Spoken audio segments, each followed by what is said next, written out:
Volatility from FS Securities. We're a firm on the Gold Coast in Queensland, Australia. And every Monday morning I go through what happened overnight and around the world and try to forecast what we'll most likely see on our market and overseas markets today and the next few days, and what is hot and what is not, and what you should hold and what you should fold. And by the way, if you like the presentation, why don't you review it, you share it, and then give us some feedback, and we know exactly how you feel about our presentation. Well, over the weekend we've seen that the Dow was slightly up by 0.4%, got up to 25,827. When you look at what happened the previous 2 weeks, it's almost closed the same value about 3 weeks ago. And the S&P 500 was up 0.5% on Saturday. And by the way, that's actually, there was a long weekend in America, so that's actually Thursday morning. Okay, the Nasdaq was up 0.5%, and in Europe, the Stoxx 50 index, which comprises most major European markets, was up 0.5%.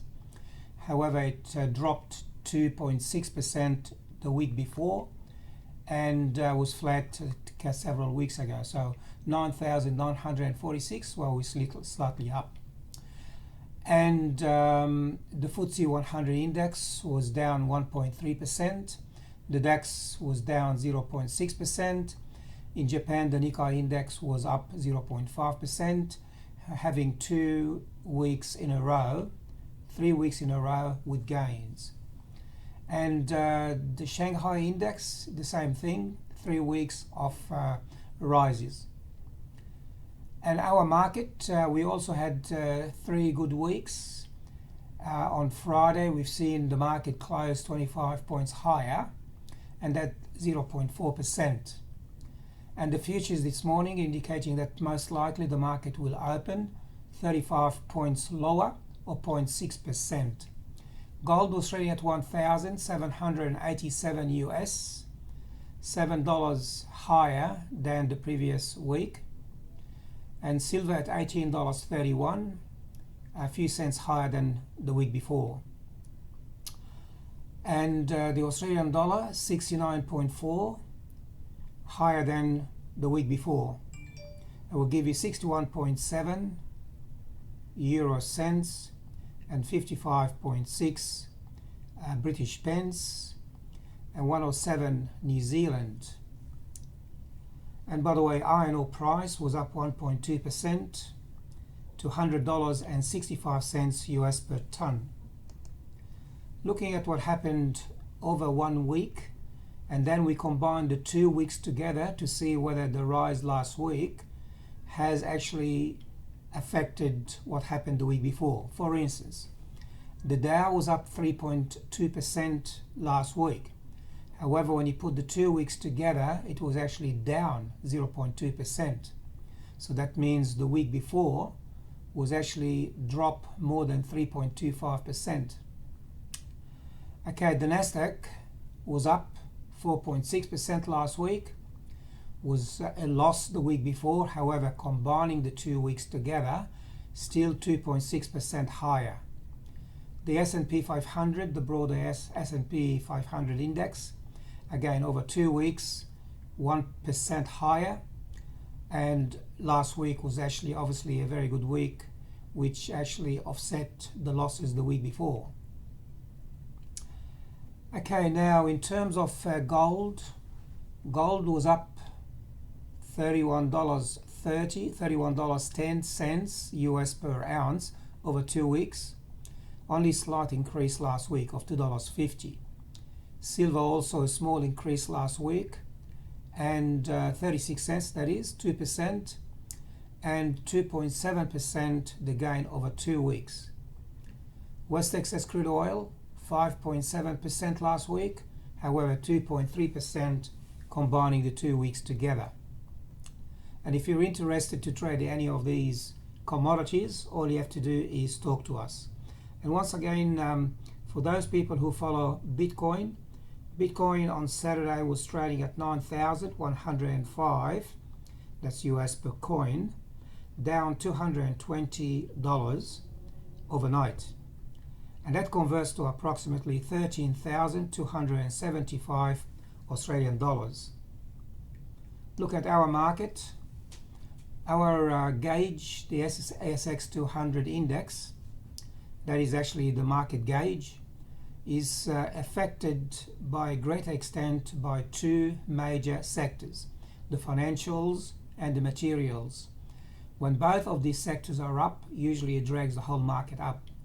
Well, the financial was up 2.4% last week, and the materials was up 1.7%, giving a rise to the overall 200 stocks by 2.6%.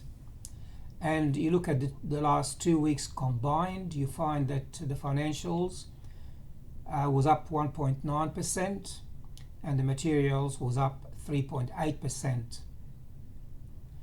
And looking at the best sector going down here, information technology 7%, communication 6%. When you put the 2 weeks together, it's 3.6% and 4.4% for the information technology. Apart from that, you've got the consumer discretionary, nearly 4%.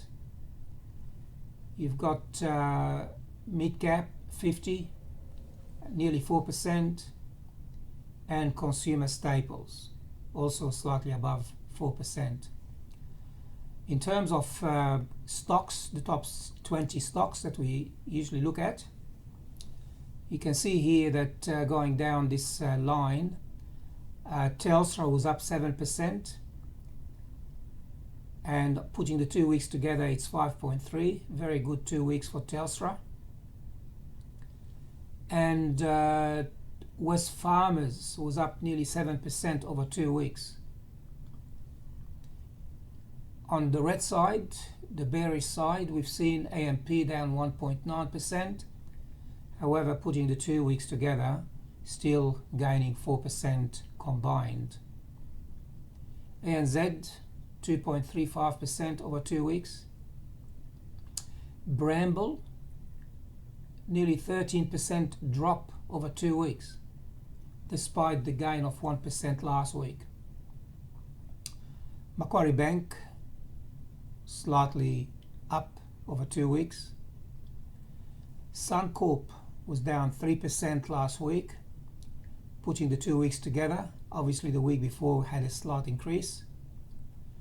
And you find that Woolworths was also 3.3% up. And by the way, these slides will be on the website shortly. Looking at the chart, the Dow Jones, you can see it's hovering around the 21 week. This is the weekly, that's the daily. It's finding that the 21 week moving average, that's the black dotted line, seem to be some kind of support for the weekly chart. The stochastic gone bearish, and the parabolic stop and reverse continues to be bullish, and the 9 week versus the 21 week, I can say that neutral. Looking at the daily, the parabolic stop and reverse bearish, the stochastic bullish. You got the 50-day moving average, the orange, crossing above the 100-day moving average, that's positive. However, both of these moving averages below the 200-day moving average. Okay, looking at our market. Sorry, that's actually the American market. You can see that we still believe Nasdaq is bullish, continues to be bullish. This is the weekly. They only change once a week, and these change every day because they're daily. Okay, so we're looking at the market again. We find that gold is still remaining bullish, and silver very bullish. Any other commodities, please talk to us. The Australian dollar bullish, the American basket of currencies bearish, the British pound neutral, and euro bullish for the exception of the conservative trader. Okay, our charts, this is the XJO. We've also find that the 21-week moving average seems to be a support line for all our candles. However, I can see that the Bollinger Band, the two bands are converging. So that's not very positive. Looking at the daily, the parabolic stop and reverse, the two dots here below the candle, that's bullish. The stochastic is bullish. You've got the 21-day moving average. That's the orange, if you can see it, above the black dotted line. That's the 21-day moving average. The 9 is above the 21, that's positive. And the candles happen to be in the half of the Bollinger Band, all above the 21, that's bullish. So you've got some kind of bullish indicators here, but this one seems to be a weak, slightly weak bullish trend.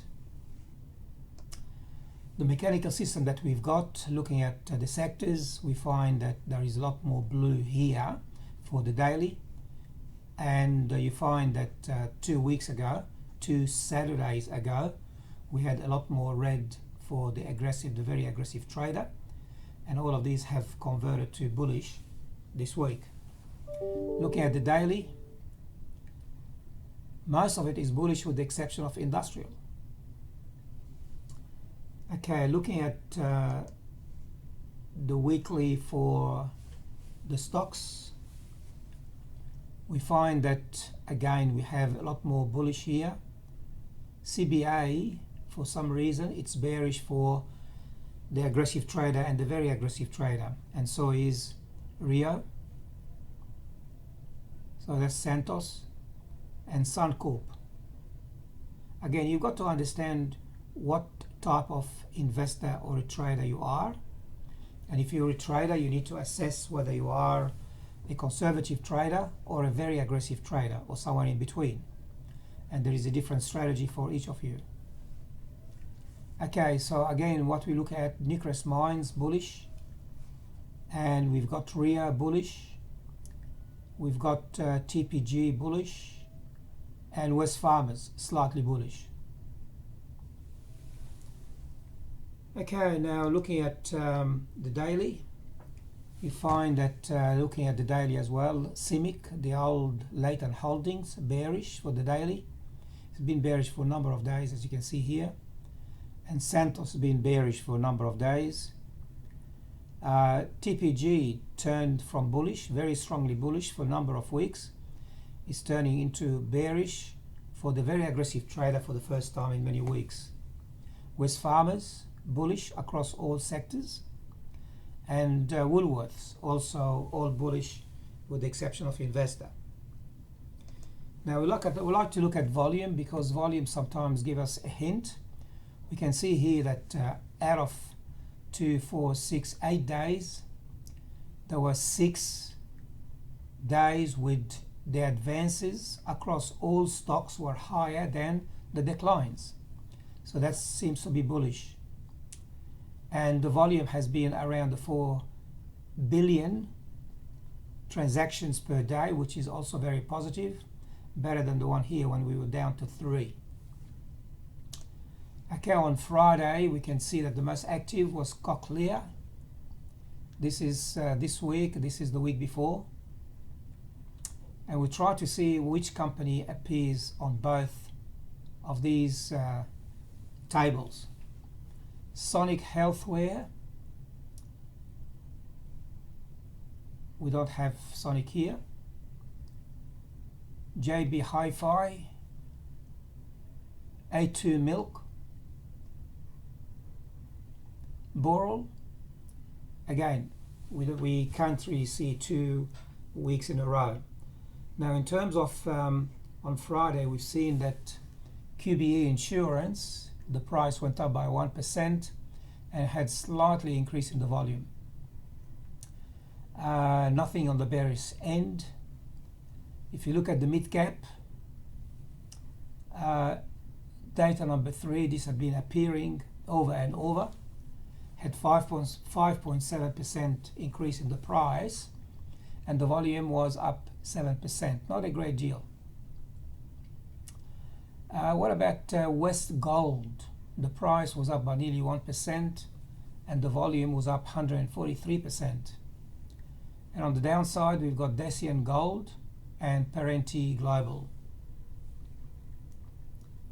Okay, to finish off, let's have a look at the top 50 week highs.